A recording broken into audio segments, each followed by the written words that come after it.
recording video too. That's just now I can't get over how stupid that was. So before we started the podcast with Harry, welcome. Harry hasn't been here in a while. Talk about stocks. I appreciate it. But Poseidon tells us, "Oh fuck!" and he's looking at his cards. He's like, "My license expires a year from now." That's a year.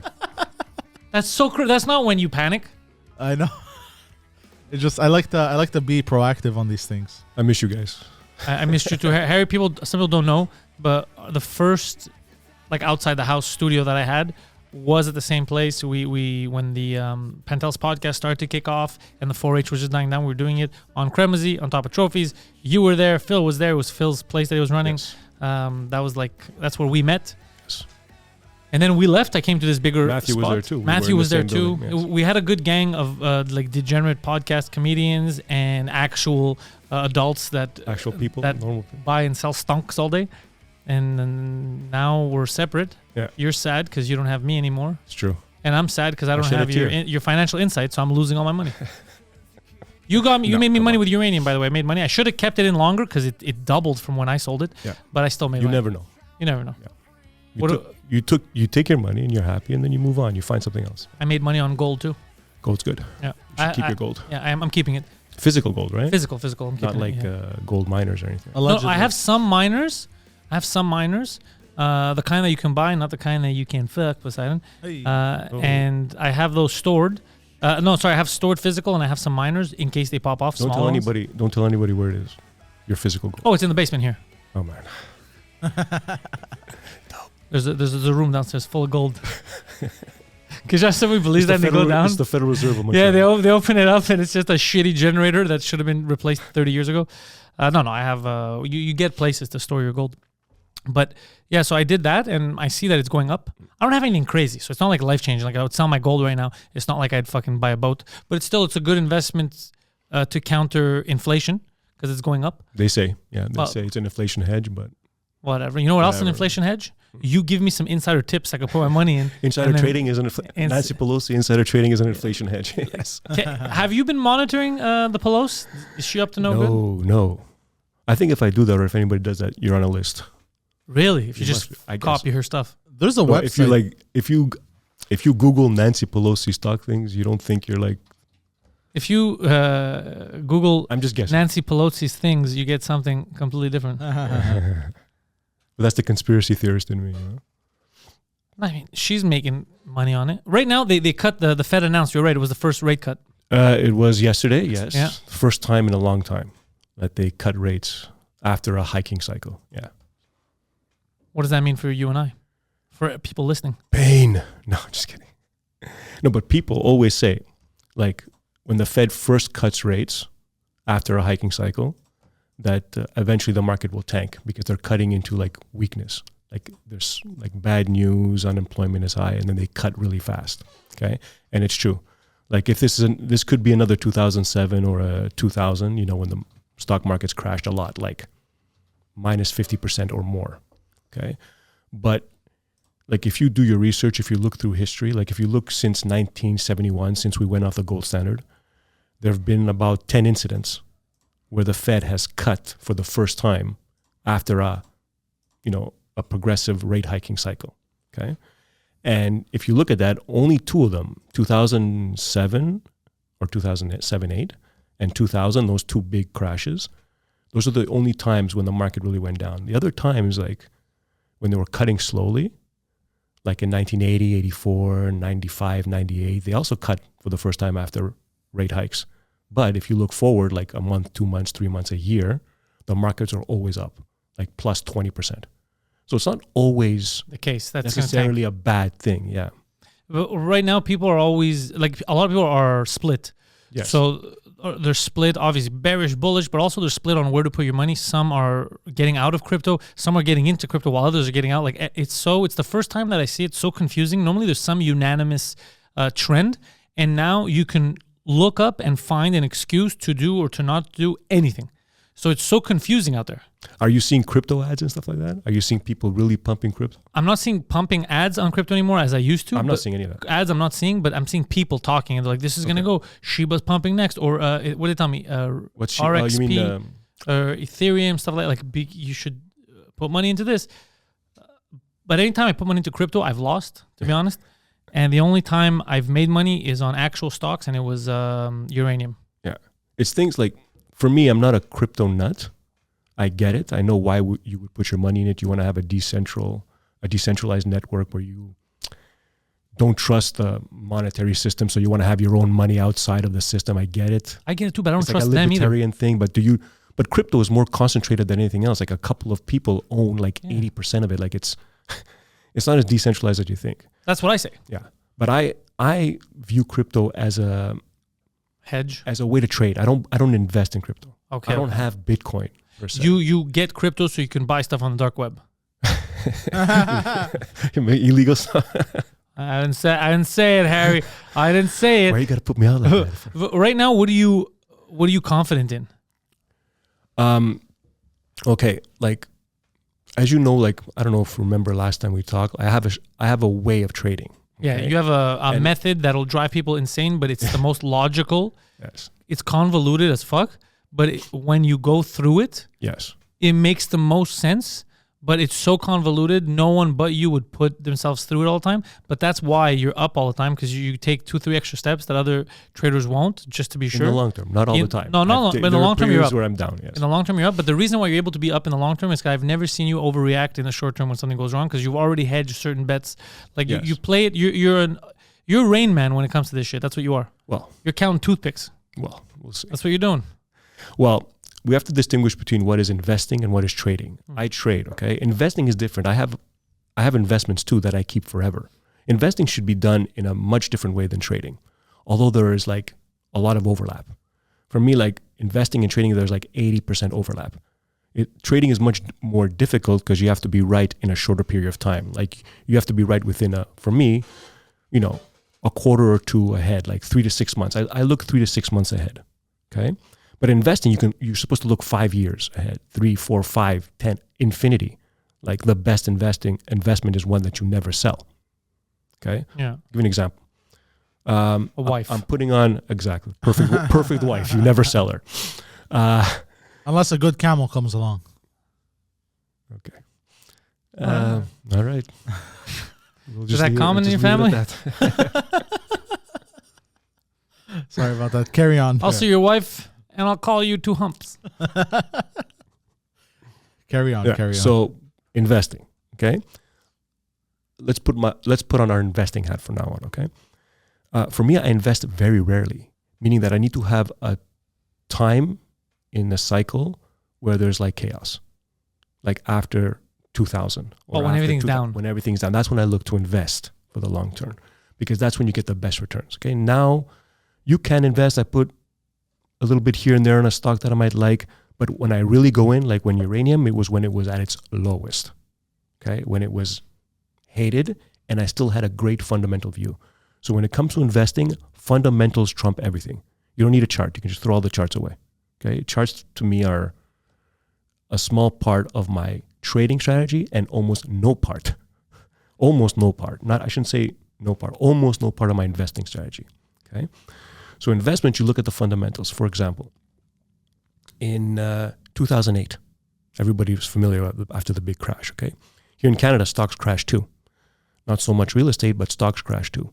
Yeah. So I have a list of all the best stocks. For investing, you want to look at stocks that are the best, like virtual monopolies. The blue ribbon. Dominate everything, okay? Because those will go down too in a crash. They can go down 50%. You have quality stocks going down 50, 60, 70, 80%. The airliners, all that stuff. Airlines suck. I mean, real thing. Like, for example, I'm talking about Canada now, okay? Usually I focus in the States. But in Canada, what are the best companies? Right now, give me an example of a company in What do you Canada mean by that dominates. best? That they Company that dominates. Rogers and Bell, because Rogers there's a and Bell. monopoly. Correct. Perfect. That's exactly what my example was Bell. Hmm. Okay. In 2008, Bell crashed. Bell has a monopoly. They dominate everything. Okay? Yeah, they're not going to go bankrupt. No, impossible. Okay. And they always pay a dividend. They're always going to be bailed out if the government, they're like too big to fail, you know? So Bell at that point in 2008 went down to like a little bit, $20 and something, but it was at like 40 something. Okay. Let's say it got chopped in half. So then you're looking at the best company got chopped in half, right? In the middle of a, I wouldn't call it a depression, a real recession, like a real crash, okay? And crashes don't last that much. They last about a year or two, Okay, so a year into it, okay, you're like in the middle of it, it was down 50%. I happened to buy it at $21. And I said, I'm buying this and I'm just forever holding because it's a monopoly. Okay. So what happened? Fast forward to now, what has it been? 15 years, whatever. Bell has paid me back just the dividends. It pays like $3-4 of dividends a year and you get it for 20. I've already made back just in dividends. I've doubled. I've made 40 something bucks in dividends and I paid 20. It gives back $3 a share. Like, look, if you go on tradingview.com. But it gives back $3 a share in dividends. Really? Yeah, like it pays like $1 or 80 cents a quarter. How does that happen though? How do they pay you back in dividends? They send you a check? A check. And you can say I could reinvest it back or just give me the money. It's in your account. So for every share you have for this quarter, I think it was like 80 cents. Okay. You don't have to just go to TradingView, forget Canada, and just type in the symbol BCE.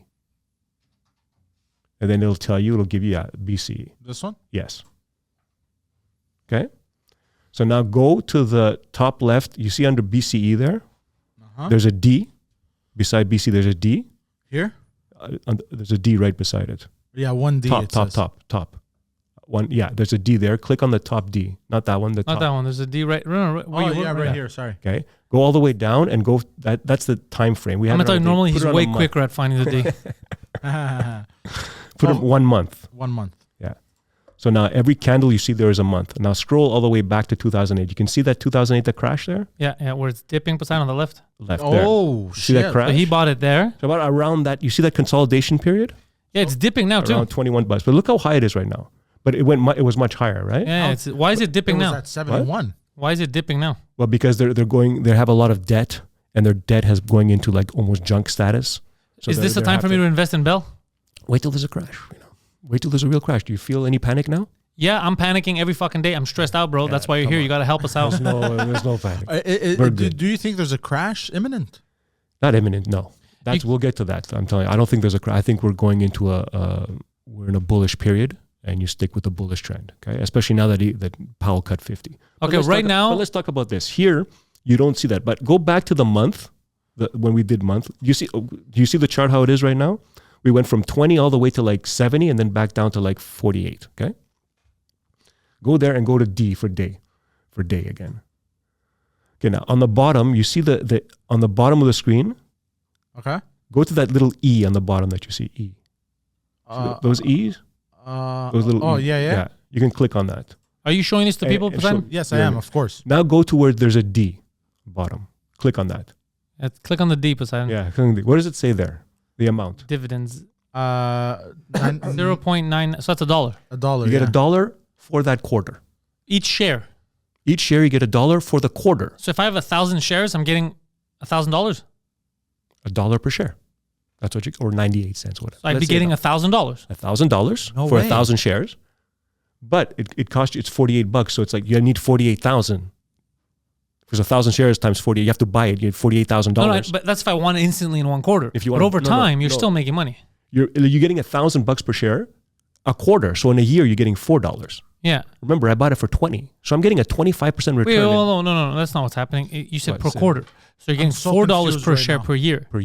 Per year. Yeah. So $4 Poseidon per share per year. If you have that's 4,000 a year. I bought it at 21, let's say 20, it's a quarter. I'm making 25% return per year just on dividends from where the price that I bought it at in 2008. Get it? Mm-hmm. So in 4 years, I made back my entire money. That's just 4 years. We've been here, we're since 2008, it's been what, 12, 16.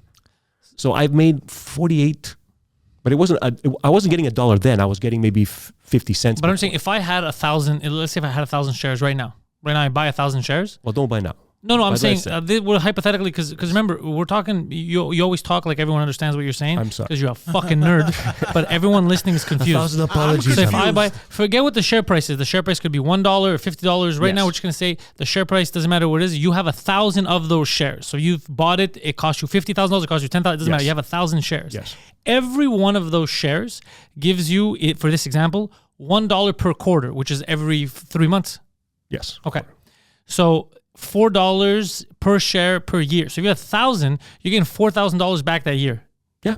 Okay, I'm not crazy. Yeah. That's what I'm asking. Well, that's why, like, if you're going to retire, let's say you have $1 million. You get something that You should have that $1 million in these stocks that will pay you high dividends, so you can get income from that, which will be better than income from like a pension that you get or your RRSPs. So here's my question. Yeah. Pantelis Comedy, the corporation, should Pantelis Comedy buy the stocks? Corporation? Yeah, you could do that. And then that's, let's say, 10 grand in their stocks. And then Pantelis Comedy owns... As long as Pantelis Comedy holds that, Yeah. then Pantelis Comedy will have it. But then Pantelis Comedy will pay you a dividend, Yeah. Pantelis, right? Yeah. And you might get taxed favorably on that. Yeah. So let's say Pantelis Comedy owns $10,000 worth of shares in Bell. Am I allowed to go to the shareholders meeting and tell them that they're doing terrible work? Yes, you can. You can pull off a Wall Street, like go into the meeting and say, "You guys suck." Yeah. No way. Who's this guy? He's Who one are of these our vice presidents. He's one of our smallest shareholders.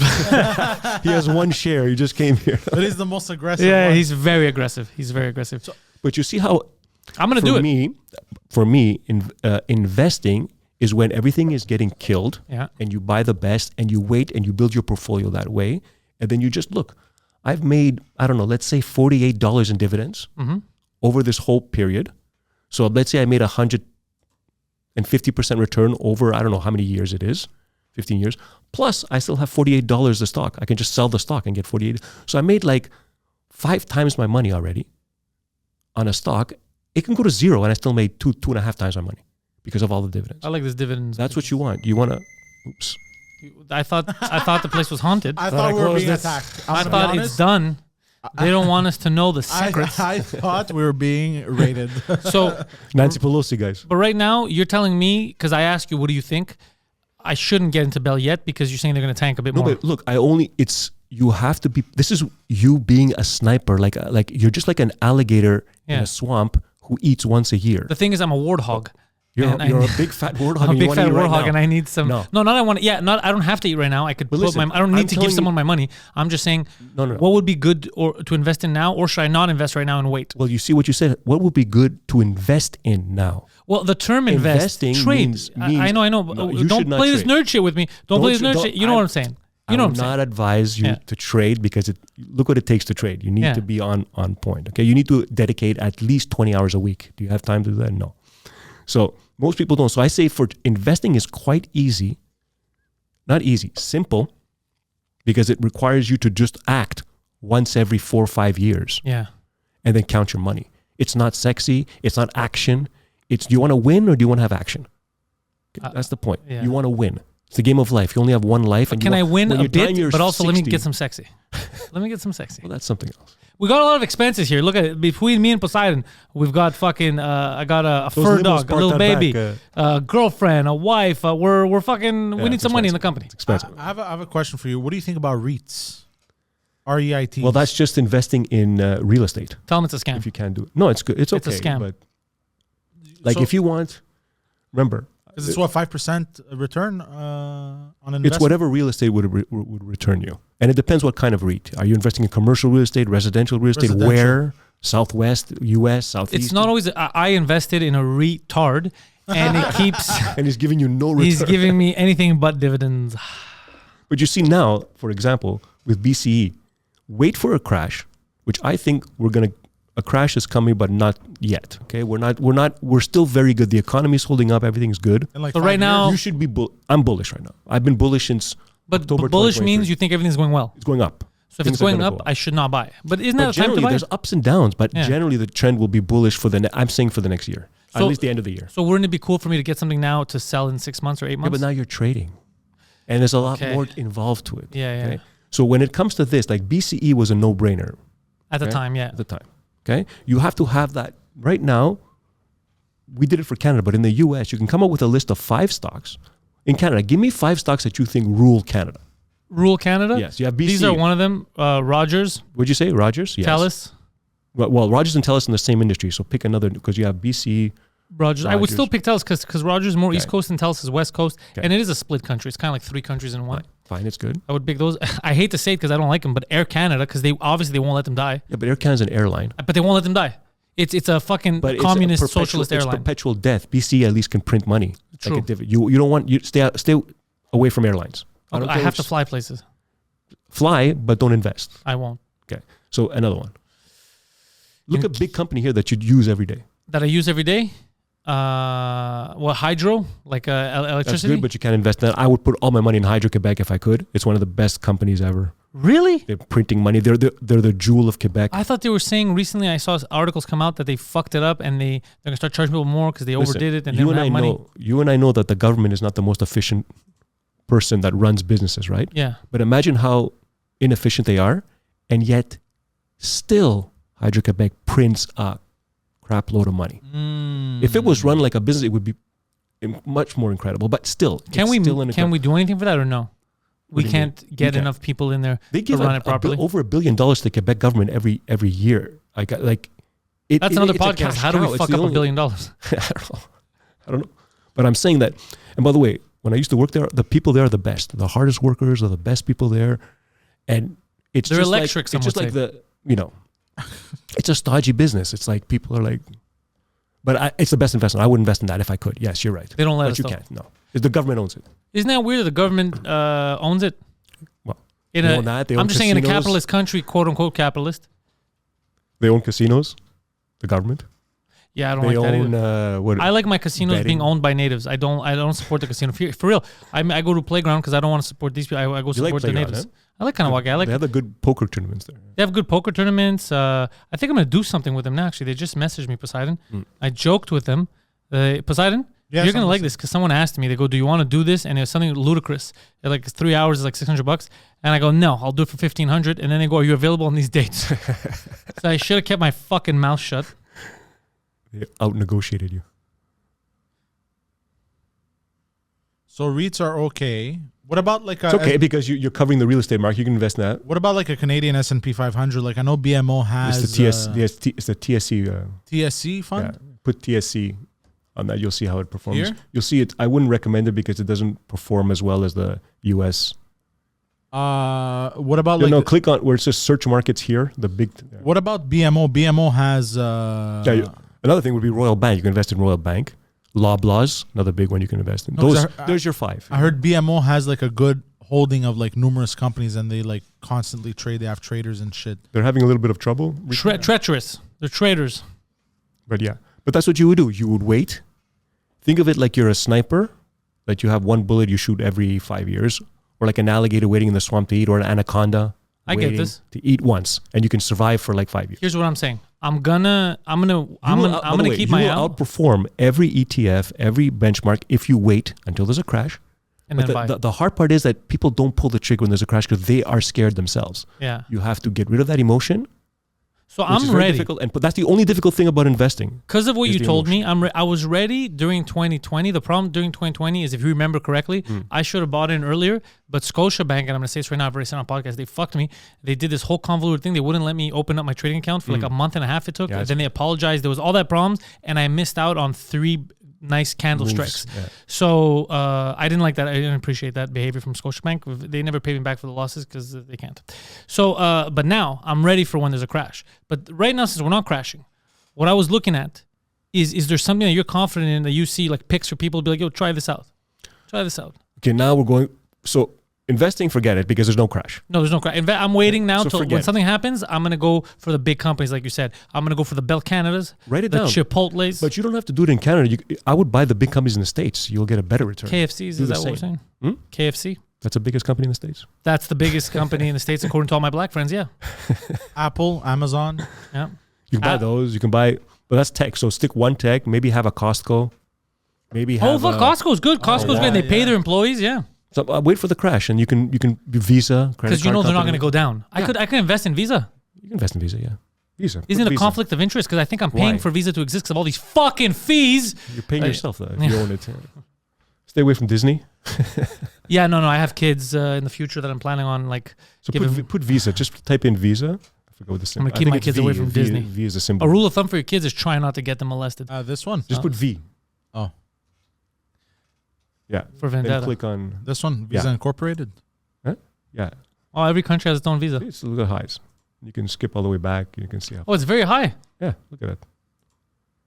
So like that, you want to pick one company in each industry so you're diversified. You don't want to say I want Amazon, Google, because then if tech is doing put shit, everything in one. Yeah. You know. Oh wow! Look at that. On the way up. That's a monthly chart from 2008. Look at that. That's insane. Doesn't it look like a tech company? I mean, Yet it's one of the it's the safest company ever. Can I tell you something? This is also very bad for society because the reason why this is happening is because we're in perpetual debt and everybody owes money. Are you here to change society? We could talk about that. No, I want to make some money. We're going to politics, Harry, rules, everything. Everyone listening right now is going to make some. They want to make some money so they can buy themselves nice things and take care of their children. But how many? How do we know what they pay in dividends? Since you're on the monthly chart, it won't show you. You have to go to the daily, and then you click on the D. You have that in my head now. Every time I say, dude, it's Poseidon. Where is it? Here. And then it'll show you how much it is. 52 cents to the dollar. But that's per quarter. To the dollar. That's per quarter. Every 3 months, doggy. So you get $2 a year. Understand? It's not 52 cents to the dollar. It's 52 cents to the share. To the share. I wish it was the dollar. Oh, that would be crazy. That's you get half a dollar back for a dollar you put in, right? Keep it in there forever. Yeah, 50% return a year on dividends. That's insane. So wait, let's say, but this is hard because you need to buy like a lot. Why? Well, because it doesn't matter. You have $10,000. Yeah. You know, you put 10,000 divided by the price, and that's your shares. It's a no-brainer. You put whatever you can. Let's say you have $50,000 to invest, right? You want 5 stocks in different industries. You'll put 10 in each one after the crash. Okay. That's it. And whatever that comes out to, that $10,000, you do 10,000 divided by the price. Right now it's at 285. So do 10,000 divided by 285. And that's how many shares you buy, 35 shares. Times 0.52. No, you'll buy 35 shares. Yeah, times 0.52, no? Times 2 because per year. Yeah. It's actually times 4 if it's 52 per quarter. But $2. Yeah. So you get $73 back a year. $2 per share times 35 or 36 is 72. So you're getting $72 in dividends every year. That's amazing. Just for that. Yeah. But you have to put 10,000. But remember the price. But that's the price right now because you have 36 shares. But look at the price. Hold on, Poseidon, but you click the D. You click the D at another date than what it is now. By the way, it's always different. It changes. You know, it's not the same. Yeah. That's the E. That's earnings. Oh, this is $2.42. That's the reported earnings, bro. Oh, sorry. That's Fuck you. Yeah, you're gonna lose all your money, bro. Yeah, bro. I'm not very good at this. So Bell Canada was a way better investment when you talk about the dividends. But wait, guys, you don't know. Like here, it's $200. Yeah. In the crash, it might be $125 in a real crash. I understand, but to me, so what I'm saying right now, forget the crash. If you're getting $2, because that's why he's freaking out. Right now, he's looking at Bell in this. Right now, Poseidon, if you had the choice and you had to pull the trigger, that's not a good yield. I wouldn't buy it. Like it's not. You're not getting a lot. I know, but we're not saying that. No, okay. I'm not telling people to buy it. I'm saying right now to explain to him, if you had to choose, he has to pick this or Bell. By the numbers, Bell would be the smarter thing right now, 100%. But just on those. But you have to ask yourself, why is Bell cheap? Well, because it's carrying on a lot more debt than these guys Bell are better. That's why it's down. Yeah. So it's like almost junk status is debt. So these guys their debt is pristine. You know. Do you have debt? I understand. Who owes Visa money? Some board debt. I mean, how does Visa owe money? It's just they issue bonds. They raise money to expand their operations, and those operations make more money than they have to pay back in their debt. Oh, so they're always on top. They're using other people's money to expand their business and make more money. Like let's say you invest in a property, plant, and equipment. It makes you 15% return a year, and your debt is going to cost you 5%. So it's a no-brainer. You know what I just find weird? I find it weird that you got to put $10,000 to get $72 a year. No, but you also have your $10,000. You always have your $10,000. No, I understand. Yeah, it's not a good return. But then how does it grow? That's my question. Well, that's what I'm saying. You have to hold it with BC for 10, 15, 20 years. But you can hold this for 20 years, even at $73 a year. That's what? Times 10, that's 70. Correct. That's $1,400, $1,500. It's nothing because the price is too high now to invest. Wait, you have to wait after a crash. I don't know how low it could go. They can get destroyed. I have no idea. How low can you go? But look at BC in the month. Look how much it fell in 2008. It's like 50% drop in like less than 3 months. So these guys pay out dividends, cents to the share.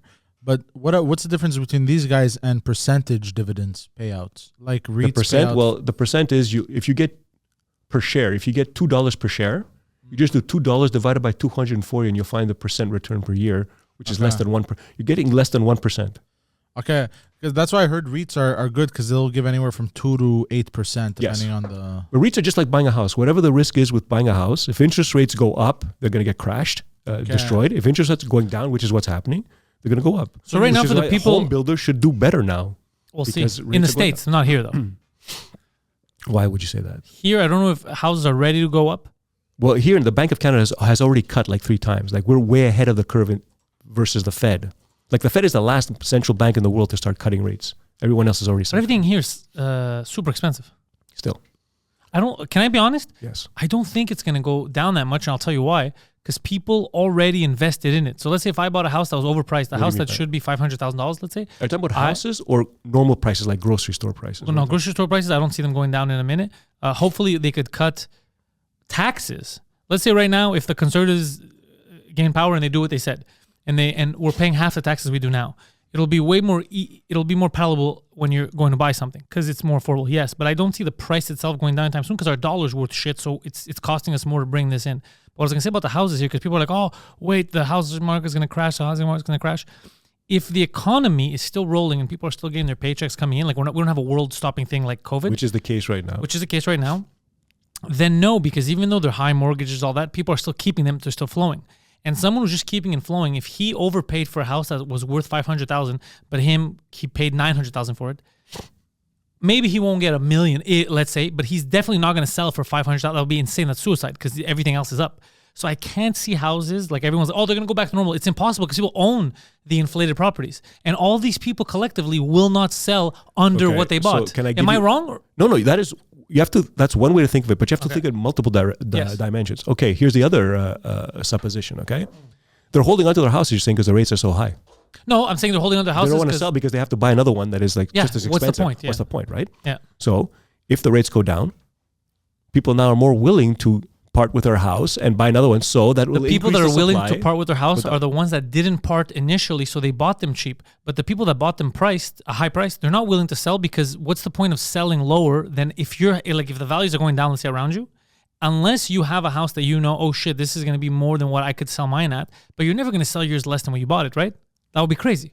No, it won't be less, but you will have right now the reason that you gave that people are not buying new houses and it's keeping nothing's happening, it's like a frozen market, is because they're not selling their house. Yeah, people aren't. They don't want to take. They have a mortgage of 3%. The guys that locked in at COVID, they have a mortgage at 3%. Why should I take a mortgage at 7%? Yeah. Okay. But now, if the house prices go down, my 3% mortgage is looking good, and I can get another house now for maybe a 5% mortgage, and I'll upgrade. So I'll be willing to move if I can upgrade. You know, if the interest rates are not 7, but maybe 5 or 4. Maybe not 3. It won't go 3. It won't go 3, but you've seen the price of houses. But I want to upgrade. So the guy goes, I want to upgrade this house, which is my brother did that. He upgraded from a smaller house to a bigger house back in the day. But that's what happens. So more supply comes on. That alleviates it'll actually keep one factor to drop house prices. Although, I'm just giving you a counter argument. I'm not saying that's what's going to happen. Because that's not what's happening. Because you have multiple forces. Yeah. That's just another thing. So maybe it'll free up the market more. It's another way of increasing supply. I'm not saying it's going to overpower what you're saying, but it might mitigate it somewhat. So right now we're in a situation where our supply is low. Yes. Prices are high. Yes. And I don't see, I don't see a plan or anything. It's the same in the States, by the way. Yeah. No, I'm not. Not that it's that extreme that we have now, but it's the same situation. I just don't see a way out of it short term in the sense that nothing that's been proposed that has already started working, let's say, is in the running right now that would affect it in the next decade. So it's not like the government decided to cut the red tape right now and we already started building crazy. We're not there yet. So we're still in the process of, hey, can we cut this piece of red tape? Maybe we build a condo building here. We're still very behind. So we're moving very slowly to a problem that's growing faster and faster. And I don't feel like we're matching up to the same speed. Like there's the shortage, there's the money problem, and we're trying to put Band-Aids. But by the time we put on a Band-Aid, it's when the guy's leg has been completely torn off. So we finally get the Band-Aid on and we're like, oh, actually, you need a hospital. Now, by the time we get him to the hospital, his leg's going to come off. And we're like, shit, okay, you don't need to sew him anymore. Now we actually need to amputate that. So we're so slow in reacting that I can't see in the short term us getting out of this clean as citizens.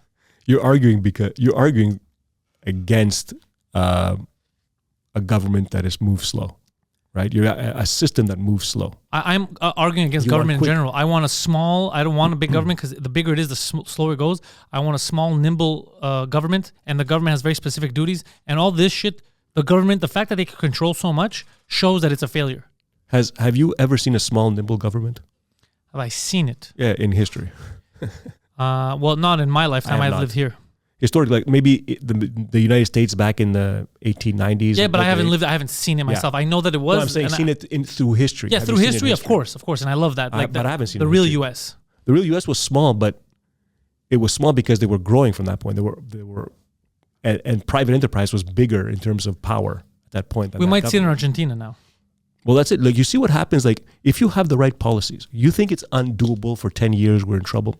If you have the right policies, like Javier Milei in Argentina, that's what I'm telling you. It could drop in a year quickly. I'm not telling you it can't. If what I'm saying is what we have now are not the correct policies. I'm saying what we have right now with everything that's in place, I cannot see it changing. Of course, I agree. I agree that we have the terrible policies. We have to identify the problems and to go after them with like Javier Milei style speed, which is not going to happen in any administration. I don't even think Poilievre is going to do that because we have to. There are three factors that are affecting real estate prices.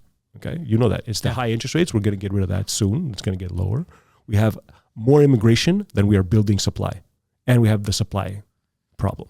So did you see how they want to tackle? The main thing is a supply problem. We got to get rid of it. Did you see how they're trying to tackle now the excess immigration?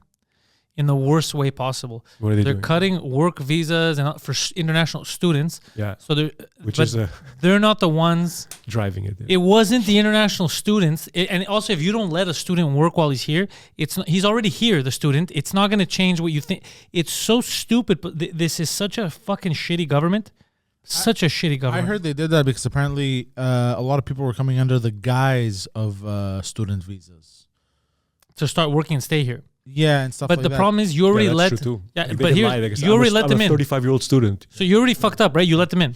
If the guy needs a working visa, or because the way we structure it is, I think there's supposed to be a certain amount of money that you have. So if you come here as a student, you don't come here and you have to work. You could come here and not work. That was the whole point, so right? A wealthy family. So since we know that people lie to us and we don't want that, you should tackle those individual cases. Because if some kid comes here and he wants to work as a kid learning, we don't have the resources to tackle every individual. I know, right? So I know, but like, then if we don't have those policies, then your policy's not fault. There you go. So you're saying that whatever they do, it's going to move slowly. It doesn't solve the problem. You know. But these kids now, the real kids, they're paying for a failure in our government. I agree that you shouldn't put the blame on immigrants per se. Because it's not their fault. They just want a better life. They want to come here and have a better life. I agree. Yeah. We were all like that. We'll have better, delicious canines. Depends on the memes are going crazy. The memes are going crazy. Yeah, that's all it is. Immigrants are eating our dogs. I love it. Anyways, oh, bro, Twitter's a clusterfuck right now, bro. I love it. That's amazing. I love if someone's not been listening to news. They just listen to this and like, what's he talking about? Who's eating the dogs? So you see like a meme with a cat holding up a sign, cat lives matter. Yeah, it's amazing. I love the animal. The animal memes are cute. My God. But yeah, like it can get. It's not when you have a country of like 35 million people and you're letting in 1 million people, I don't care who they are, it's going to cause devastation. Yeah. Unless you already have the 1 million houses to house them. We don't. That's like this. We're taking 1 million when we had 35. Now we have 40 something million. We have 43. I don't know how much. God damn. Okay. In a span of like 8 years. Okay. The States takes 1 million legal immigrants a year. They have an illegal immigrant problem too. Yeah, and they're at 350 million. Yeah. So they're taking 1 million legally. We take in 1 million legally. It's crazy. No, everyone knows it's crazy. The population. The man is a buffoon. If you had the supply, there would be no problem. I have no problem. And you have the jobs and everything. But now you're creating a problem. You're creating this problem. And it's nobody's fault except the policy. It's terrible policy. Like if I was an immigrant, I would want to come here too and like have a better life from where I am if I'm in a very poor country. I get it. But we can't take everybody. There has to be a method. Also, I do have one thing to say. They talk about diversity. How come we stopped having diverse immigrants? Why are we only looking at 2 countries? Isn't that crazy too? Just take everybody. No, I'm saying at least be really diverse. Like I do find it weird that Trudeau's like, we have to be diverse. He's like, no, I only want Pakistanis and Indians. Isn't that crazy? But isn't that weird? I don't think it's weird at all because it's Pakistanis and Indians that give the liberals money. So then it's not about helping. It's not about diversity. It's not about anything. I'm very cynical when it comes to what I don't see a lot of here? I don't see a lot of Japanese. I don't see a lot of Chinese. Yeah. Bring them in here. Yeah. Well, you see a lot of Chinese. You as in me or proverbially? No, I mean they give. I don't see a lot of Japanese. I never see them. I Not don't even Japanese, see that yeah. many Koreans. I used to see more Koreans. I want more Koreans up in this bitch. Well, because they don't, they don't want to. They got nice countries. They don't want to leave. Yeah, Japan is nice. That's a different country. Anyway, But that's the issues can be solved. What you're saying, but it requires action and it requires the right thing, the right kind of action. And it might be like Javier Milei came in and acted like an authoritarian, in the beginning, quote unquote. but he had to because the authoritarians took so much control. He had to make a decision and be like, I'm taking power for a split second so I could remove everyone's power and then my own as well. Let's go back to normal. You have to do that. Listen, I've been going back recently in the past year. I've been studying a lot of politics. I went back and studied the ancient Greek philosophers. They knew more about politics in their little finger than we know right now. We are making every mistake possible, okay? And we can go down this rabbit hole. Like, I don't think anything is wrong with authoritarianism or a monarchy or a sole ruler. I don't think anything is wrong if he's good. Yes. If he's benevolent. I'm with you, but I think it's wrong because I like freedom of the individual. I don't like one person on top. You can still be free with a monarch. I can't respect someone who's dressed like Gandalf. It's too much for me. But if you read the ancient Greeks, that's what they believed. They believed, like right now, our biggest, the Western world, I shouldn't say Canada, but the Western world believes that democracy is the best form of government ever. Then how come they don't try it? We have democracy. We have representative democracy. It's the majority rules. They decide what happens. We don't have democracy, and people can argue with me as much as they want. Canada is not a democracy. It's an oligopoly. Yes, and it's not a democracy. It's not even capitalist because of the oligopoly and because the government gets involved. And also, if we were a democracy, the governor general, who represents the queen or the king in this case, wouldn't have the power to suspend parliament, which we democratically elect. So I hate it when people bring this up. It bothers me so much. Yeah. But because in a democracy, one person that represents the monarch of another country would not have the power to suspend parliament. It would stay within Canada.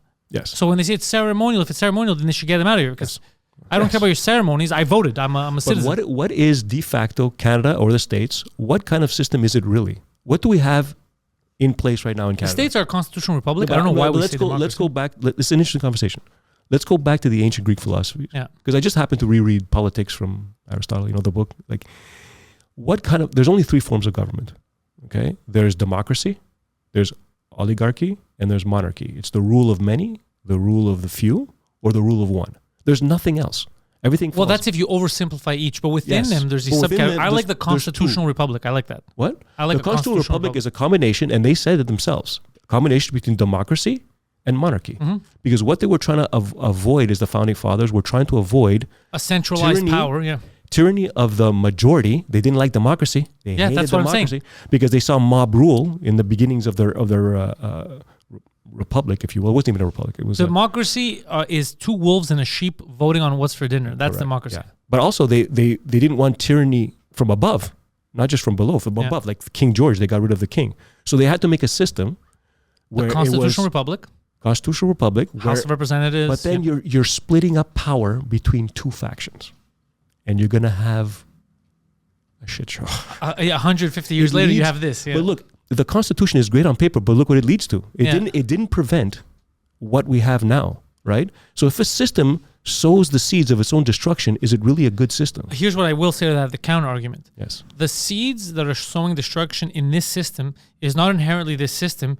It's another system. So it's a lot of communism that the capitalist mindset and the constitutional republic mindset of the states and that empire wanted as much as it could to fight communism, as it should. Fuck communism. By the way, it was pushed by elites. It wasn't pushed by the people. I know. It's elite. Most elites, if you're unaware, are lean left. Of course, 100%. How many billionaires in the States? How many billionaires are on the left and how many are on the right? It's not even measurable. It's like 90% left. Yeah, it's 99-1. Yeah, every elitist is in the universities leans left. It's not wrong. I'm just saying this is how it is wrong, and I will tell you why it's wrong. Let's say the hero of the left right now, besides since we're talking about fucking communism, bring up that Santa Claus lazy-looking motherfucker Karl Marx. So Karl Marx is known for something very famous. I don't like communism. I think Karl Marx, Poseidon, is known for not wanting to work, berating his wife if she wasn't trying to make money. The way he was trying to make money was asking his rich relatives to give him money, and the reasoning was which they did give him, and he blew a year's fortune in like 2 years. Because you have money and I don't, so you should give it to me, okay? The same kind of bullshit indoctrination that they're pushing to students and kids now who go to school and think, I deserve because he has. No. Because he has, he deserves, because he created that. You don't deserve, if you don't want to work, you do not deserve someone else's wealth that they earned. I'm not talking about thievery. I'm not talking about someone that robbed you. If a human right is not, you don't have a human right. If you need my labor for something you want, it's not your human right. Yes, if you need my labor, then it's not your human right because you can't, I'm not your slave. So anyways, this Santa Claus looking motherfucker right there, Poseidon, this piece of garbage that these idiots fucking kneel before a guy who didn't want to fucking work, who was a deadbeat fucking husband. I'll add another element to it. You know, Engels is his friend. They created, he created it, but Engels really admired him. Okay, Engels had a rich dad who was an industrialist, a capitalist, who gave him a job in his own company, so nepotism right there, and gave him money to support Karl Marx. So these guys who hate capitalism and love the workers were for their entire life supported by their rich dad who was a capitalist. But that's what always happens. It's the you see it now massive too. hypocrisy. You see it now with these movements in the States. It's always the top. It's always a top down movement. You know, but they don't see it. They don't see it. It's all of these rich kids that, and you see it with what's his name? Not Rockefeller. It is Rockefeller. Right now, his what's his fucking name? No, not Rockefeller. Vanderbilt. No, not Vanderbilt. Who's the guy that collaborated with the Nazis? Soros. Soros. His kid. Wow. Who's pushing a lot of this shit? What does he have? There's a what's it called? The Open Society. The Open Society. There we go. Society. So this fucking kid, bro. People who don't know, they think it's some kind of like a Alex Soros. Alex Soros. That's it. So again, the socialist fucking is all pushed by they're billionaires. These are the oligarchs. I think this is what these are. We don't have a constitutional republic anymore in the States. We don't have a parliamentary democracy in Canada. A lot of people don't get why this is weird. A lot of people. I'll explain to you. It's, let's say there's a lobby that needs to control meat and how meat is taken care of and quality meats, all that, and you elect the people to run it. It's all vegans who hate meat, and then you expect it to run properly and you're going to get the healthiest meats. You're lucky if you get meat. You have a bunch, that's what's happening now. You have these people that they're not for the people because they're just for themselves. Well, that's what we talked about with the nuclear energy, the Nuclear Regulatory Council in the States that are supposed to take care of nuclear energy. They're actually the ones who are in the forefront trying to ban it. Yeah, it doesn't make any sense. It doesn't, and we keep doing stupid shit like this and I get so pissed off. I see it and I get angry. I think we're going to head into, there are some oligarchs that are going to get so rich, we're going to head into altered carbon reality type of shit. Like Hunger Games type of stuff? No, worse. Have you watched... Worse than the Hunger Games? Have you watched, Altered Carbon? Have you watched this? That's on Netflix, right? Yeah. I saved it, but there's a man that is so rich that he basically lives in a spaceship. Thank you. It's so insane how rich they can become, and it's kind of. Oh yeah, I remember that. You know, it's kind of like a social commentary on what's happening. It's like giving us a bit of a crystal ball look into our future. With a twist. But do you think you're actually free and your vote matters? And do you think no, I'm always complaining. Deciding, you're not free. You say I love freedom and everything. You are not. I love freedom. You are not free. Yeah, but nothing you're arguing two different things. That's like me telling you right now, I love cake, and you're like, sir, you are not eating cake. I'm not eating it, but I love cake. I understand, but you lived your whole life under a system where you thought you were free, maybe when you were 20, 21. No, I realized that wasn't free in high school. You're not free. It's the same thing in the States. You think you're free, but you're not. Like George Carlin had a bit about that. Like, you have owners. Yeah. You know, and you're not it. The more buying power you have, the more freedoms you get. The good thing about money in the Western world, actually, it could happen if you're in the Middle East too, but the good thing in the Western world is if you get enough of it, you could fuck right off. Everybody has to be rich. Yeah. Yes. Everyone has to be rich, or the rules should apply to everyone. But statistically, it's impossible for everyone to get rich. No, of course. But I will say a message to the young. I know there's a lot of young women that love to listen to this type of show. I don't know why, but they love it. The message I'm going to give them, because I always talk about red flags. Biggest red flag in a man, ladies, if he's a communist. Yes. Walk away from that. That is worse than those lesbians that believe in magic rocks. It is way, way worse. No way. you described spiritual women in such an old man fashion. I loved it. It's amazing. That's free. That's free advice. Oh shit. Yeah, but yeah, we can get really into the rabbit hole with like politics and stuff. Like I was a libertarian communist. My father was a communist, so I grew up with that kind of literature. I was more libertarian, but not communist. Sorry? I was libertarian, but in the young, when you're young and you're like, I'm talking about like 13, 14, Yeah. you think like everybody should be equal. Yeah. No, No. equality is bad. Nobody's equal. Even in the Constitution, it says all men are created equal. Yeah. They're not. No, they Some- are. No, there they're is not. equality. I'll give you an example. All men are created different and for a reason. But you're arguing something different. The equality in the sense that I want equality for everyone, that you can be treated equally. For No, example, but that's not the same thing. there's- Remember, all men are created equal. they are created equal. No, we're not. Yeah. No, some Yeah. are taller, some are smarter, But some no, are that's dumber, not what it says. some You're are... created equal. You're created like you're all human beings is what it says. Now No, you're created the same height. No, because you I create feel like equal. you're misreading into this. I don't think so. Yeah. I think I think like at the base, you have the same rights. You're created. You're all equal. You have the same rights. It's up to you what you're going to do. The right to life, the right to The right to life, the right to free speech, But the right to why own do you guns. have that right? Like, I don't get that. Like, do you think rights are... What do you think a right is? Like, do you think a right is like... In what sense? Like, you Like don't in have this a- you don't country- have a- you think you have a right in this country? You think you have rights in the States? It's if somebody could easily... the government could But easily what's take the those argument? away. What I think it is, or what's happening? What's the No, question? but the question is, do you think you have rights? I do have rights. Now, the problem with me having rights, let's say Try in Canada, exercising them when it goes against But what that's the what I'm power... saying. What the power... But that's a different says. argument. That's what different argument. Are you saying is this country corrupt and they're willing No, to but how strip can away you- our rights? Of course. No, but then you don't have them. I get They're not long term. inalienable. They're not part of you. But I never said they're inalienable. You said what is a right. I'm telling you what a right is, and then you go, well, no, they can take. You're saying we're born with certain rights, which means they're inalienable. No, you brought that up. I didn't bring that up. I'm saying didn't what say- you said. What the maybe Constitution Poseidon, says. yeah. You said the Constitution says this, and I said, yeah, it does. It says that we're all created equal. We have certain rights. You asked me, so I'm telling you, we do have certain rights. Now, I saw it during COVID here in Canada, and I told people you don't have any rights because if they're willing to take away your rights, then it's not real. It's not because you can't Yeah, exercise. so you it. don't. So it's so what But is it? Like, so you have the rights to a limit here. I'm not saying that that's right. That's reality, but it's not right. A right would be, for it to be right, would be no government. That's why I don't like big governments.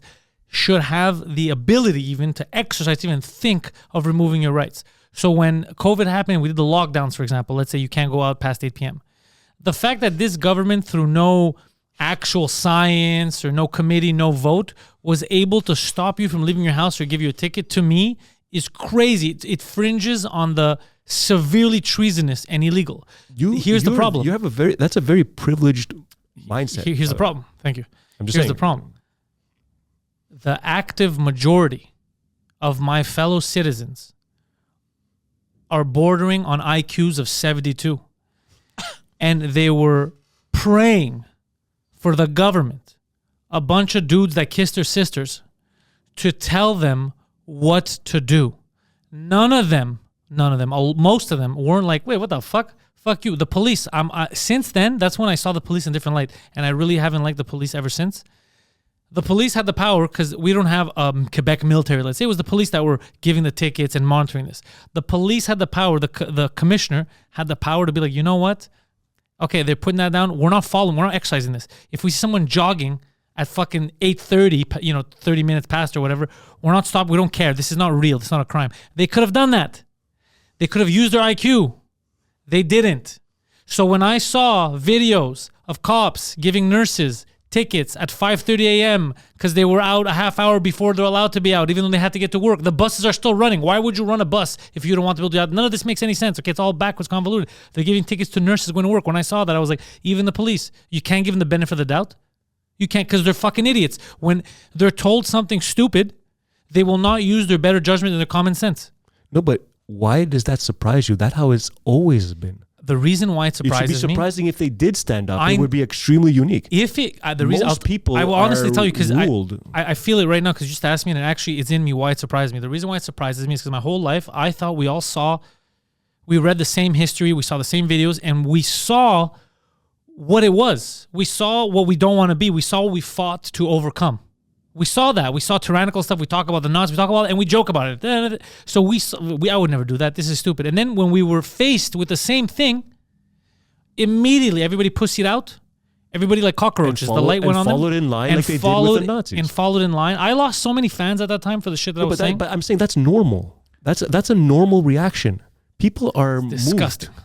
Why is that? Like, the concept of rights is very new. It's part of the Enlightenment, part of the 1789. Before that, there was none of this concept. You know, it was. Because people also lived very simple lives back then. Like like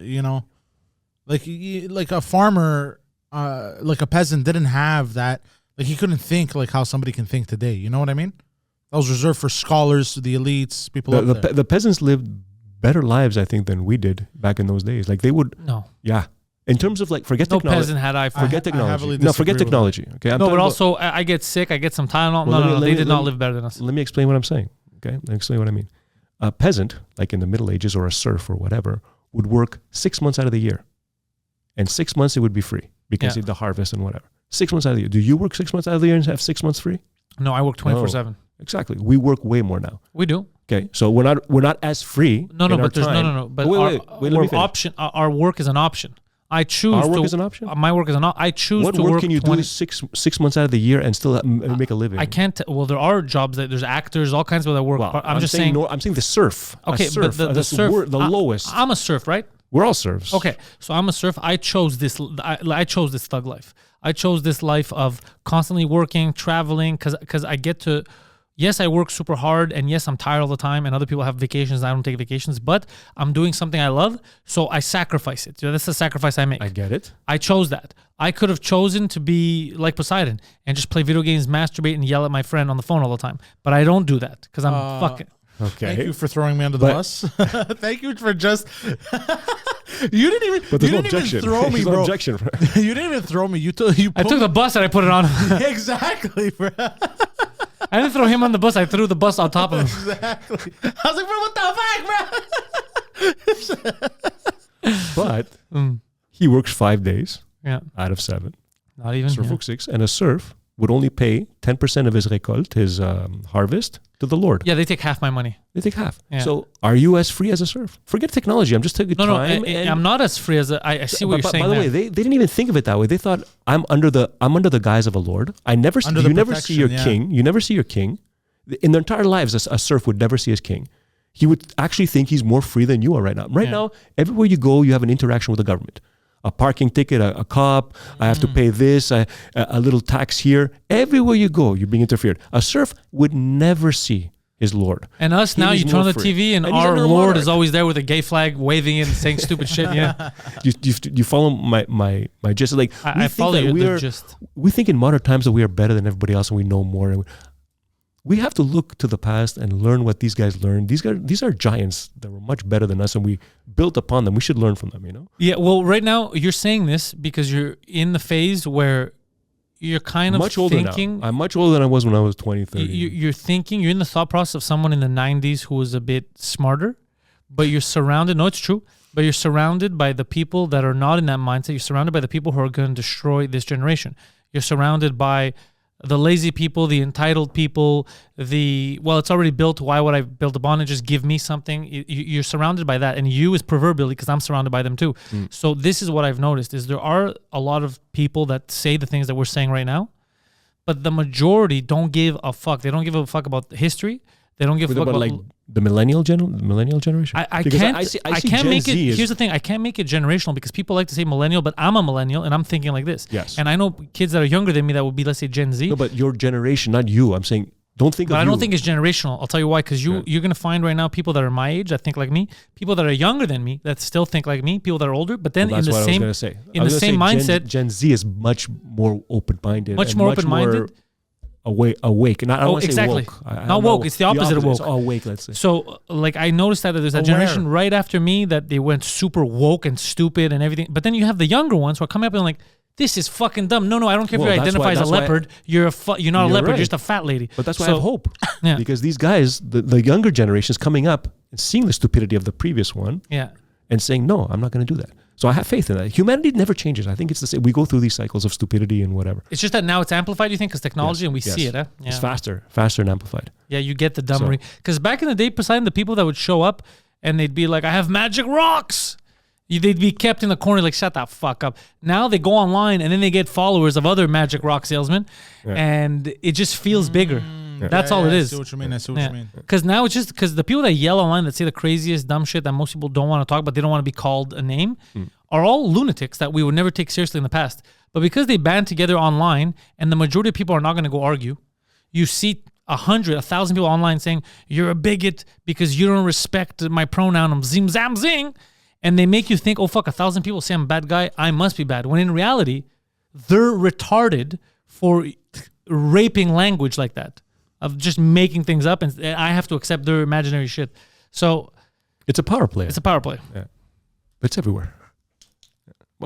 Well, you don't have to follow it. You don't have to do that. I don't. Look at me. Yeah. It's true. Poseidon? That's why I do the Poseidon does. That's why we do the things we do. Or how am I going to go back to a corporate job? It's impossible. It's going to take 3 days. Like you said, you value freedom. You'd rather be free and poor and choose what you want to do. Others don't. Others, like you said, these people, like they would listen to Hitler who said this. Like they would listen to a power. It's just power. They would listen to an authority. Most people need to be told what to do. Like, most people are like that. Very few people stick their heads out when everyone's going the other way, you know? That's why we picked trading. That's why I picked trading. Matthew picked trading. You picked comedian. Poseidon, entertainment. You want to do something? I mean, Poseidon picked date rape for years.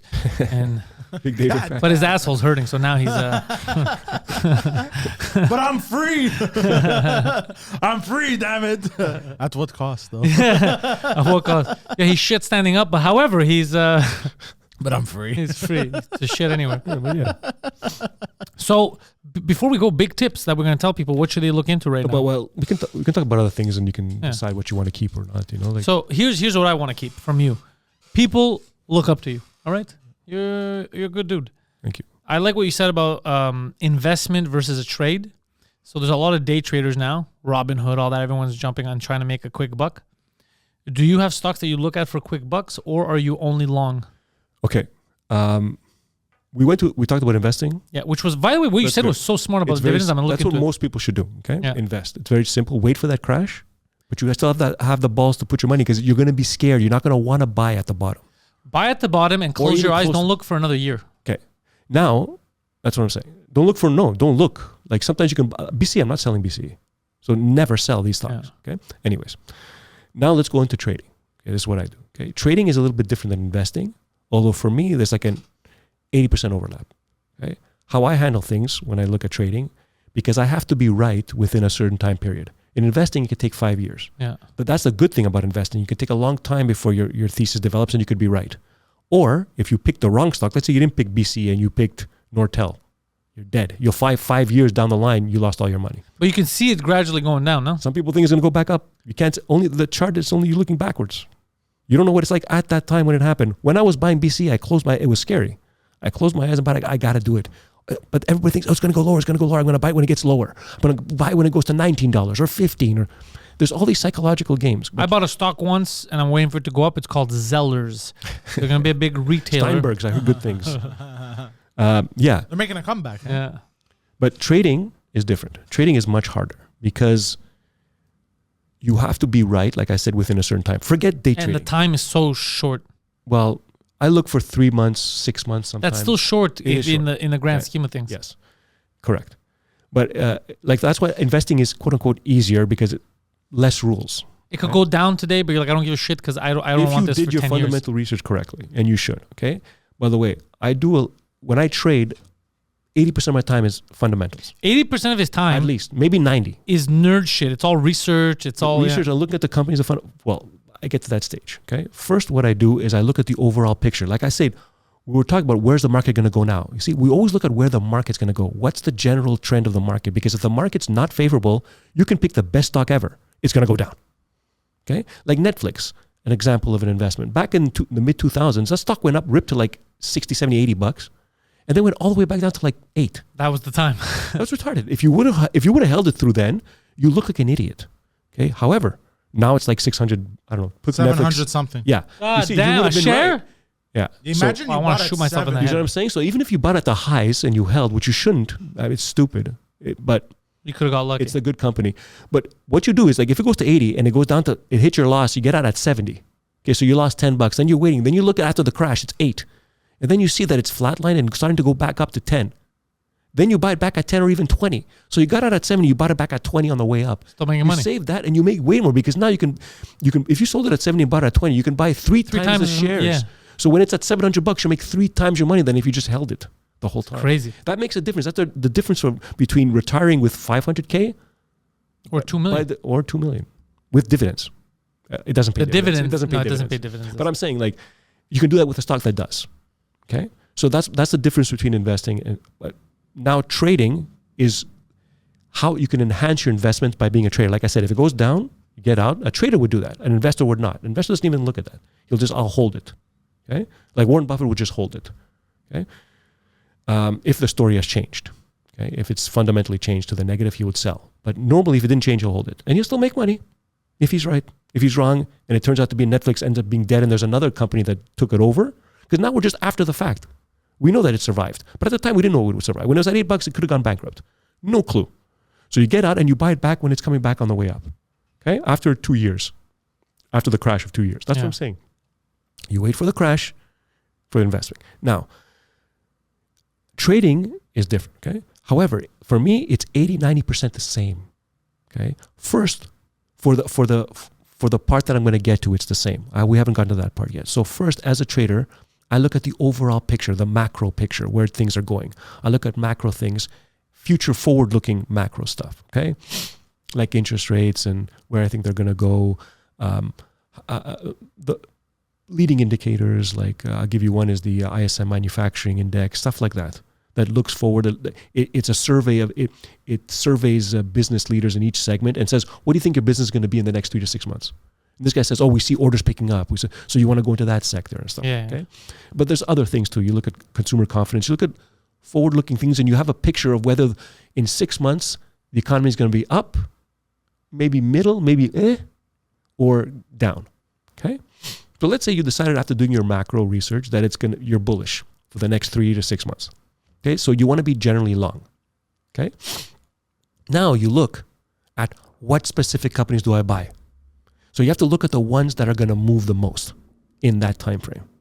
Okay, and there's another screen, another analysis, which I can go. It'll take me forever. But you have your criteria. You look at certain things, and you fundamental research of the company, but also forward looking. Okay, to see that this company has something going for it, and then you put your money into it. Okay. And you don't just put your money into one stock. You're going to have to run a portfolio of trade ideas. Okay? So not only do you have to do a fundamental macro research, you have to do which is like a top-down approach. Then you have to look at the companies itself, which is a bottom-up approach. What companies do I buy? I identify. And then you have to say, how do I structure this trade? What do I buy? When do I buy it? That timing, okay, comes in. Okay, do I buy it now? Okay, or do I wait? That's when the chart comes in. That's the last 10%. So you look at the chart, and you don't have to be a chartist. You can just see from the trend, like, okay, this thing has stopped going down. I like this stock. It's starting to go up. It has a trend that is going up. Now I'm going to buy it. What do I buy? Okay, like how do I structure that trade? So all those things are at the end. 80% of my time is fundamental, whether it's be macro or micro. Micro is a top down. And so that's the general view of how I approach things. Then you have to understand that when you do that, you're not going all in. If I think the markets are going to go up, I'm not going all in long. I'm not going to buy 10 stocks all long, all tech, or 3 techs. Because one thing goes wrong in tech in general, you screwed. squash yourself. Okay. Yeah. And what if you're wrong? What if your analysis is wrong and the market starts going, it's down in 3 to 6 months? I don't want to brag, but I'm wrong all the time. I'm wrong all the time. You could be wrong 50% and see it be a billionaire. Yeah. Okay. The point is that if I'm long, let's say I will have 10 stocks in my portfolio that I picked. 6 or 7 will be longs, and 3 or 4 will be shorts. You have to have shorts gone always. There are stocks that go down in bull markets. You have to identify those because if you're wrong, your longs will die, but your shorts will save you. Okay, and if you pick the worst shorts, they will go down a lot, and they will make up for what you lost. So you're trying to structure your portfolio because, by the way, if you have 2 stocks, you have a portfolio. Dynamics of your portfolio change when you add another stock to it. Okay, completely different. You have to understand portfolio theory. You have to understand because they co-vary. You put 3 stocks, now you have 3 dimensions. They co-vary with each other. 4 stocks, 4-dimensional. You have to understand statistics a little bit. Understand it. You don't have to really do the statistical analysis, but you understand it. Yeah. That you don't buy the covariance matrix of all your stocks in your portfolio matters. Okay, and that's how you can reduce the risk of your portfolio if you have the right stocks that you invested in, and it's diverse enough that they don't correlate. They're not very correlated. You don't want to buy like all tech stocks. You want to buy things that are not as correlated. Yeah, you vary it. Vary it a bit. Okay, so like if one sector does amazing, you profit. But if let's say you didn't pick that sector and you put it all in tech, and tech, let's say value stocks were better at that time. You understand? Or industrial stocks do better at that time. At least you have an industrial stock. At least you have a consumer discretionary. You have a tech. Great, you're gonna survive. So you're always floating. You do that analysis, and then you pull the trigger in the end. Okay, so most of the time you're doing this kind of stuff. So we're talking before. I can give you an example of like a long stock that I did and a short stock that I did. Sure. Okay, so pull up Poseidon? Yes. Trading View again.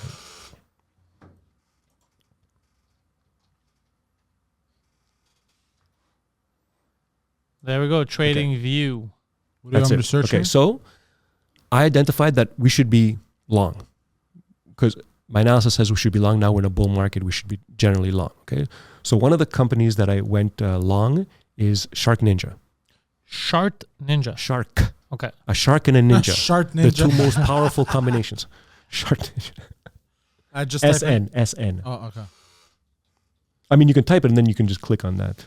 This one. Shark Ninja. What's Shark Ninja? Inc. Okay. Oh fuck, that thing's pumping. I bought it when it was around the 75, 76 area. Around here. I bought the 80 calls. Okay. So look when I bought it. It was in end of July, if I believe. Okay. Look, put your cursor over that time frame and look at the bottom, the date. What does it say? And it should say end of July. It says on the bottom, July 24th. Yeah. Okay. 29. So end of the July was there. Okay. So look, I was right. It popped up and then it went back down. It looks like I'm wrong. Okay. But because I bought an option that was 3 months, I gave myself 3 months time for this trade to pan out. Okay. We don't have to get into the options detail, but whatever. So I said, this stock, I like it. It fundamentally, it's amazing. Do you know what it is? It's That's what I was waiting for you to tell me, but you fucking avoided talking. Sorry, it's an appliance company. Appliances. Yeah. Shark Ninja. You ever heard of the vacuums? Shark Ninja vacuums? No. They're like just as good as a Dyson, but way cheaper. Really? These guys do they do cookers. They put a. Where'd you find them? I did my research. But how did you I have a screener. hear I about have criteria. Okay. I have this is my micro approach, my bottom up approach. Okay, Yeah. and look at they started high when they went public. yeah, public. But look at the bottom, the earnings. You see the earnings? Click on the E. Oh, no, on the all right. Yeah, click on that one. Look at it. and it gives dividends. Look at the earnings. They beat by 16%, and the other one beat. Look, it says 16% there. Mm-hmm. That means they beat their earnings. Like they were supposed to make 80 cents, but they made 95 cents that quarter. And look, they keep beating. If you look at all the earnings announcements all the way through, They keep making more and more money. They keep beating on the top line and beating on the bottom line. So this looks like long term. If you keep it in your portfolio, this is going to keep going up. Not long term. I don't matter. This is trading now. Okay. We're not talking about investing. But I'm saying what Although you this just could described. be a very good long term. Yeah, what you just described makes it a good long term. But I'm not going to buy these stocks long term unless there's a Yeah. crash. Okay, because that's my investing. So, what are you doing, Poseidon? I have no idea what I'm Okay, looking just at. double click on the right axis on the prices. Go to just double click. Yeah, now scroll to the left, so we can see where we are now. Oh, Yeah, go and then go up. You didn't double click on the right one. Oh shit! Look at that. No. Stretch it out so that we can see it. I did. No, you didn't. Okay, there you go. Is this good? A bit better. Okay. See where I got it on the bottom at 70. Yeah. When it was 75, about the 80 calls. Okay. So here, this company, they do appliances. They go into segments like their vacuums are amazing. They have cookers. They have kitchen utensils. They have curling irons. They do a lot of like appliances. Okay, but they invest heavily in R&D. So they would have a research and development expenditures to do a lot of research into how to make the best appliances possible. And when they do, they come up with something that's amazing and they dominate the market. For example, they did espresso machines? Yeah. In the States, espresso machines, they cost like $800 and they make espresso. And they do like one shot. And they've penetrated like 1.5% of the market. Like nobody buys them because they're very expensive, right? These guys made a machine. Like me on a bachelor party, just penetrating 1.5% of the market. You feel me? All I need. Oh. Yeah, that's their appliance. So they Oh my made, God, 250? yeah, they made one a cheaper one, but they What? made one On they made Amazon one- too, huh? Easy buy. Yeah, look. Well, they also have like a cookware. Their cookers are one of the best. Like the number one cooker, like in the UK. They're in like 27 countries. What's it called? They're pressure cooker. I don't know the name of it. They call Shark it Ninja. SharkNet. Yeah, the company. And you just go to sharknet.com, the company, the company website, and you can see all their reports. Okay. Okay, so they basically made stuff that are usually like you gotta. No. Go to SharkNet. Go to Google. I'm on Google. That's not Google. The search bar is Google. Trust me. Okay. Put SharkNet. Shark Ninja. Excuse me. Shark Okay, Ninja. you were confusing me, bro. Did I say SharkNet? I'm sorry. Yeah, I you meant did. Shark Ninja. It's been a long day. .com. I don't know if it's .com, but it should be. I hope it's .gr. It is. There it is. Shark Okay. Ninja. So now you'll see all their appliances, Okay. like the vacuum. Sexy. You see their microwaves, their pressure cookers are one of the best. They have like Roomba type I stuff. want to see. So these guys. So with the Are they? anyways, you can surf it. But my point is this: like you can see like with the they have different brands basically. Oh. different brands, appliances, different Countries. segments. Okay. So these guys they made an espresso machine. That's not just espresso; it also makes coffee, Okay. normal coffee. You can also like do the foaming with milk. You can use different like a types of Keurig. milk. You can do but it's 1,000 times better, and with 1,000 times more functionality, and it's like $500. So they'll go in. They automatically have like 20-30% of the market. They grew it and they dominate it. Okay, they're the number one vacuum in the States because they same quality as a Dyson, much cheaper. Okay, so these guys fundamentally are amazing and fundamentally they're growing. Okay, and you can see that. And go back to the chart, Poseidon, on Trading View. Bro, I hate this fucking. I know. Just message click here. anywhere outside of it. I did. Oh, you hate this website? So re-click. Oh, this shit. What shit? Let me refresh the page. Hold on. Oh, it keeps popping up with shit. Yeah. that Okay. fucking- There you go. Perfect. We're right there. Okay.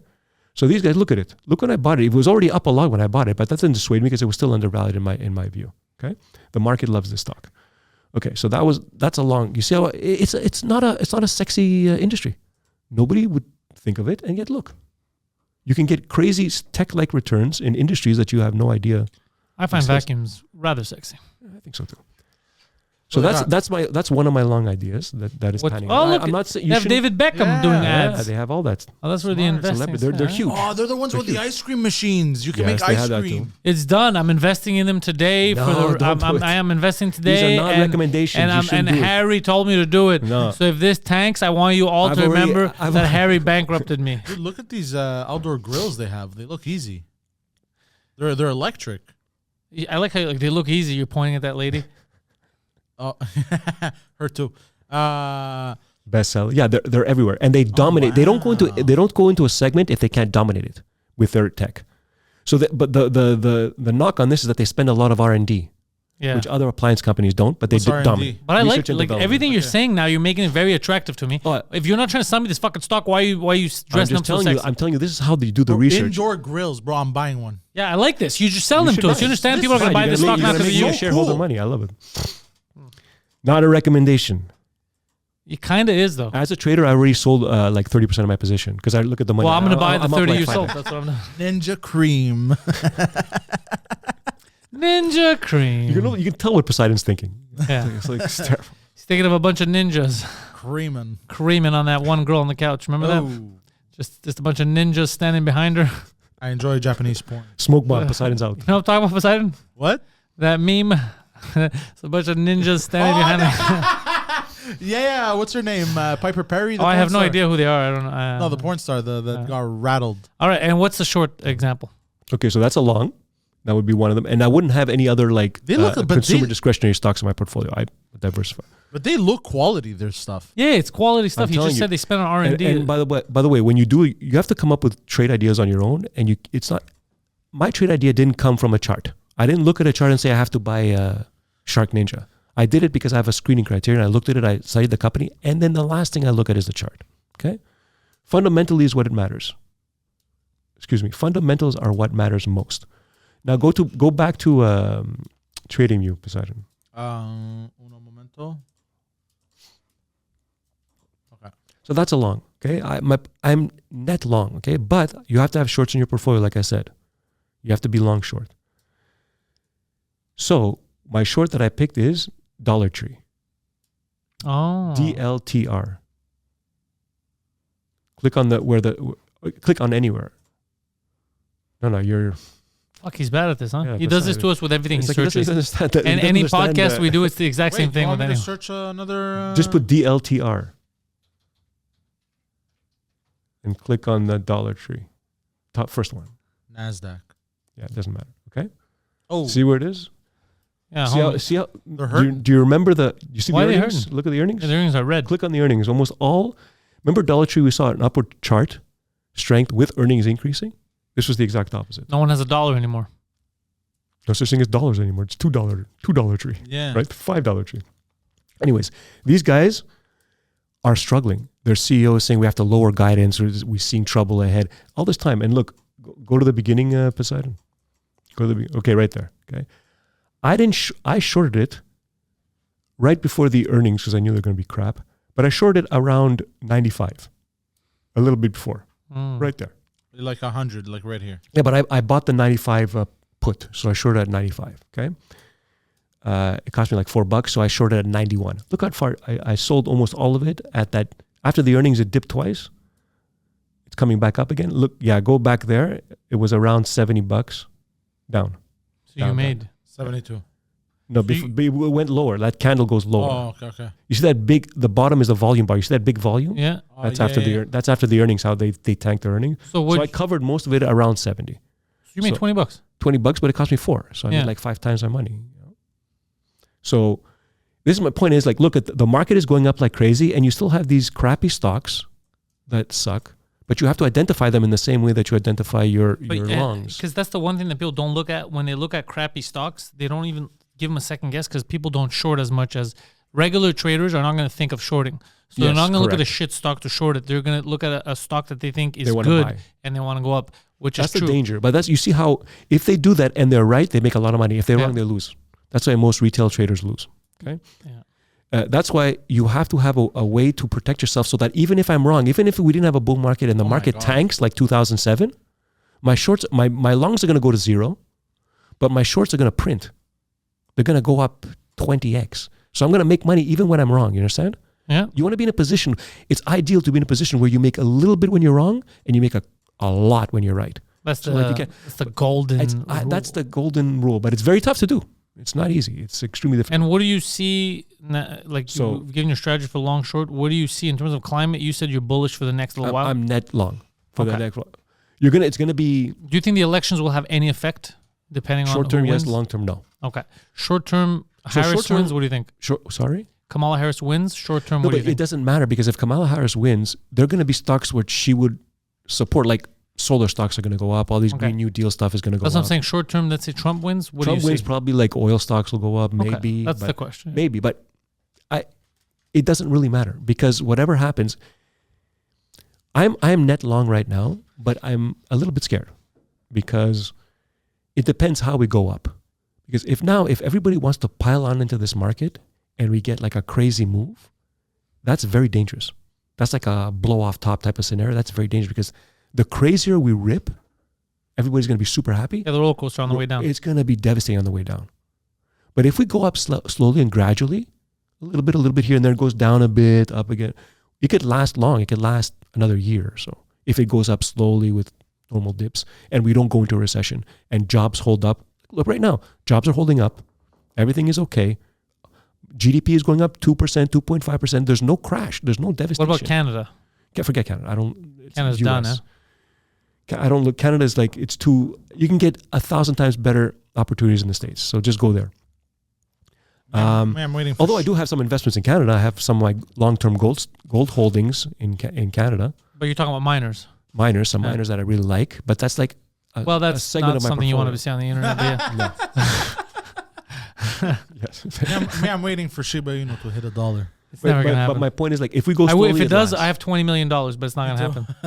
Right away, I'm shifting it all to a stable coin. I'm just keeping it in there, but it's not going to happen. Yeah.